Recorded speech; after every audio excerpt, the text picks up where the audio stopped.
But in the bullshit department, a businessman can't hold a candle to a clergyman. Because I got to tell you the truth, folks. I got to tell you the truth. When it comes to bullshit, big time, major league bullshit, you have to stand in awe of the all-time champion of false promises and exaggerated claims, religion. No contest. No contest. Religion easily has the greatest bullshit story ever told. Think about it. Religion has actually convinced people that there's an invisible man living in the sky who watches everything you do every minute of every day. And the invisible man has a special list of 10 things he does not want you to do. And if you do any of these 10 things, he has a special place full of fire and smoke and burning and torture and anguish where he will send you to live and suffer and burn and choke and scream and cry forever and ever till the end of time. But he loves you. He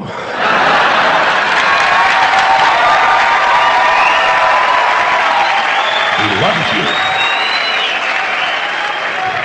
He loves you and he needs money. He always needs money. He's all powerful, all perfect, all knowing, and all wise. Somehow, just can't handle money. Religion takes in billions of dollars, they pay no taxes, and they always need a little more. Now, you talk about a good bullshit story. Holy shit.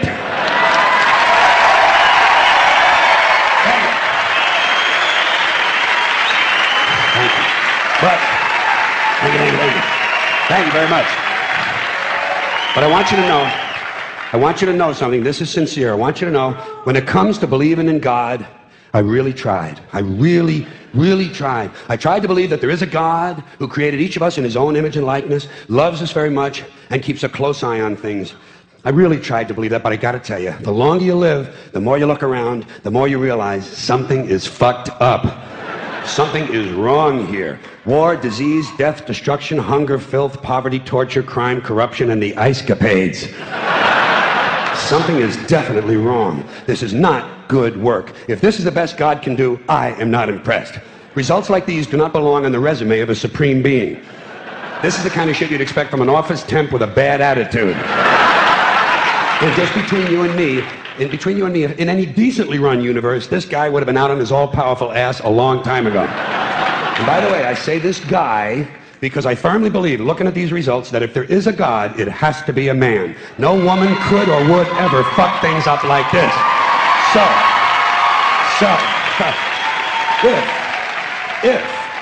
If there is a God, if there is, I think most reasonable people might agree that he's at least incompetent and maybe, just maybe, doesn't give a shit. Doesn't give a shit, which I admire in a person and which would explain a lot of these bad results. So rather than be just another mindless religious robot, mindlessly and aimlessly and blindly believing that all of this is in the hands of some spooky, incompetent father figure who doesn't give a shit, I decided to look around for something else to worship, something I could really count on. And immediately, I thought of the sun. Happened like that. Overnight, I became a sun worshiper. Well, not overnight. You can't see the sun at night. The first thing the next morning, I became a sun worshiper. Several reasons. First of all, I can see the sun. Okay? Yeah. Unlike some other gods I could mention, I can actually see the sun. I'm big on that. If I can see something, I don't know, kind of helps the credibility along, you know? So every day I can see the sun as it gives me everything I need: heat, light, food, flowers in the park, reflections on the lake, an occasional skin cancer. But hey, at least there are no crucifixions, and we're not setting people on fire simply because they don't agree with us. Sun worship is fairly simple. There's no mystery, no miracles, no pageantry, no one asks for money, there are no songs to learn, and we don't have a special building where we all gather once a week to compare clothing. And the best thing about the sun, it never tells me I'm unworthy. Doesn't tell me I'm a bad person who needs to be saved. Hadn't said an unkind word. Treats me fine. So I worship the sun. But I don't pray to the sun. You know why? I wouldn't presume on our friendship. It's not polite.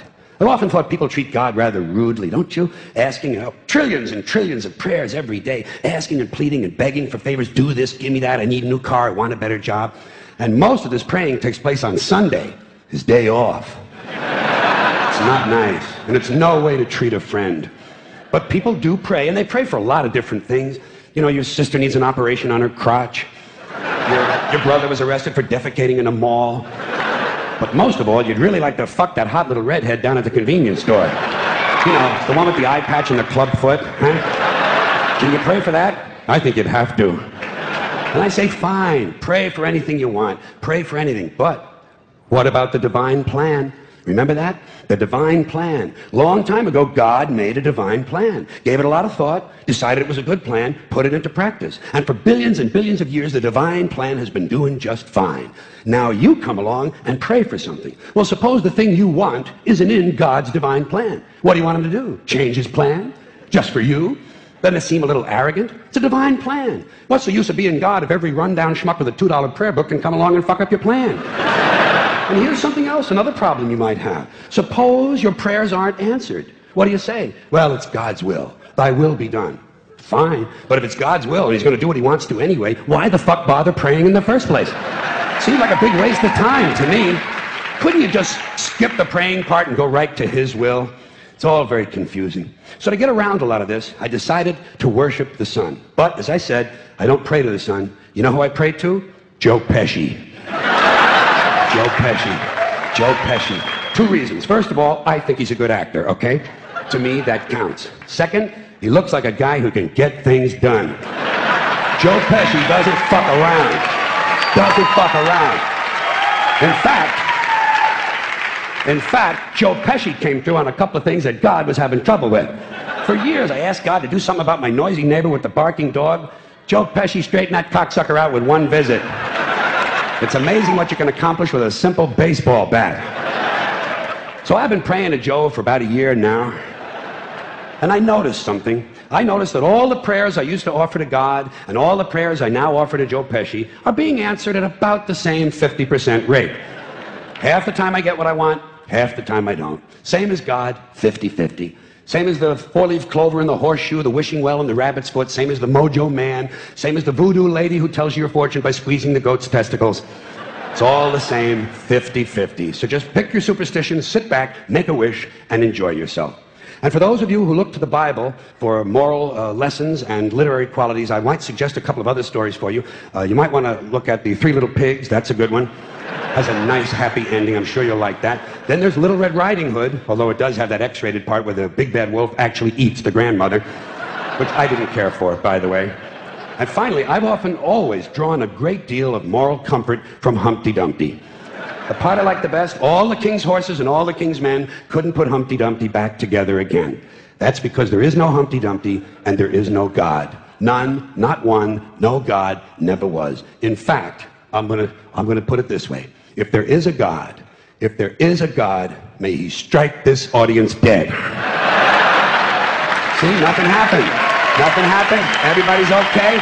All right? Tell you what. I'll raise the stakes. I'll raise the stakes a little bit. If there is a God, may he strike me dead. See, nothing happened. Oh, wait, got a little cramp in my leg. And my balls hurt. Plus, I'm blind.